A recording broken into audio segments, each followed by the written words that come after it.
ವೀಕ್ಷಕರೇ, ನಮ್ಮ ಚಳ್ಳಕೆರೆ ಟಿವಿಗೆ ಸ್ವಾಗತ. ಇಂದಿನ ಪ್ರಮುಖ ಸುದ್ದಿ. ಚಳ್ಳಕೆರೆ ತಾಲೂಕಿನ ಕಸಬಾ ಹೋಬಳಿ ವ್ಯಾಪ್ತಿಯ ಸಾಣಿಕೆರೆ ಗ್ರಾಮದ ಸರ್ವೆ ನಂಬರ್ 56/10 ರಲ್ಲಿ ಇರುವ 1 ಎಕರೆ 7 ಗುಂಟೆ ಜಮೀನಿನಲ್ಲಿ ಬೆಳೆದಿದ್ದ ಫಲಕ್ಕೆ ಬಂದ ಸೌತೆ ಬೆಳೆ ಕಿಡಿಗೇಡಿಗಳ ಕೃತ್ಯಕ್ಕೆ ಬಲಿಯಾಗಿರುವ ಘಟನೆ ನಡೆದಿದೆ. ರೈತ ಎಸ್ವಿ ನಾಗರಾಜ್ ಅವರು ಬೆಳೆದಿದ್ದ ಸೌತೆ ಬೆಳೆಗೆ ಮಾರ್ಚ್ 31ರ ರಾತ್ರಿ ದುಷ್ಕರ್ಮಿಗಳು ಕಳೆನಾಶಕ ಸಿಂಪಡಿಸಿದ್ದಾರೆ ಎನ್ನಲಾಗಿದೆ.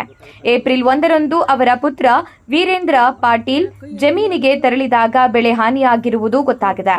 ಬೇಸಿಗೆ ಬಿಸಿಲಿನ ನಡುವೆ ಸೌತೆಕಾಯಿಗೆ ಉತ್ತಮ ಬೆಲೆ ಇದ್ದು ಈ ಬೆಳೆಯಿಂದ ಕನಿಷ್ಠ 2 ಲಕ್ಷ ಆದಾಯ ನಿರೀಕ್ಷಿಸಲಾಗಿತ್ತು. ಆದರೆ ಕಿಡಿಗೇಡಿಗಳ ಕೃತ್ಯದಿಂದ ರೈತ ಕುಟುಂಬಕ್ಕೆ ಭಾರಿ ನಷ್ಟ ಉಂಟಾಗಿದೆ ಎಂದು ವೀರೇಂದ್ರ ಪಾಟೀಲ್ ತಿಳಿಸಿದ್ದಾರೆ. ದುಷ್ಕರ್ಮಿಗಳನ್ನ ಪತ್ತೆ ಹಚ್ಚಲು ನೆರೆಹೊರೆಯ ರೈತರು ಮತ್ತು ಗ್ರಾಮಸ್ಥರು ಸಹಕರಿಸಬೇಕು ಎಂದು ನೊಂದ ರೈತ ನಾಗರಾಜ್ ಮನವಿ ಮಾಡಿದ್ದಾರೆ. ಜೊತೆಗೆ ಚಳ್ಳಕೆರೆ ಪೊಲೀಸರು ತಪ್ಪಿತಸ್ಥರ ವಿರುದ್ಧ ಕಠಿಣ ಕ್ರಮ ಕೈಗೊಳ್ಳಬೇಕು, ತಹಶೀಲ್ದಾರರು ಸ್ಥಳ ಮಹಾಜರು ನಡೆಸಿ ಸರ್ಕಾರದಿಂದ ಸೂಕ್ತ ಪರಿಹಾರ ಒದಗಿಸಬೇಕು ಎಂದು ಆಗ್ರಹಿಸಿದ್ದಾರೆ.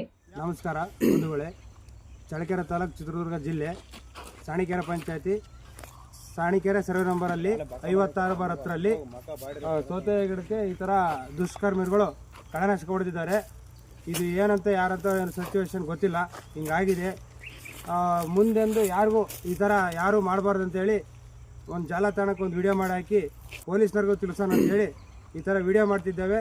ದಯವಿಟ್ಟು ನನಗಾದಂಥ ಅನ್ಯಾಯ ಯಾರು ರೈತರಿಗೂ ಆಗಬಾರ್ದು, ಯಾರಿಗೂ ಆಗಬಾರ್ದು ಸ್ವಾಮಿ. ಇದೆಲ್ಲರಿಗೂ ಗೊತ್ತಾಗಬೇಕಂತಲೇ ಮಾಡಿರೋದು ವಿಡಿಯೋನ. ದಯವಿಟ್ಟು ಇದೊಂದು ಯಾವುದೋ ಒಂದು ದಾರಿ ದೀಪ ಮಾಡಿಕೊಡ್ರಿ, ಪೊಲೀಸ್ನವ್ರಿಗೆ ಗೊತ್ತಾಗಿ ಜಾಲತಾಣದಾಗ ಅಂತೇಳಿ ಮಾಡಿದ್ದೇವೆ.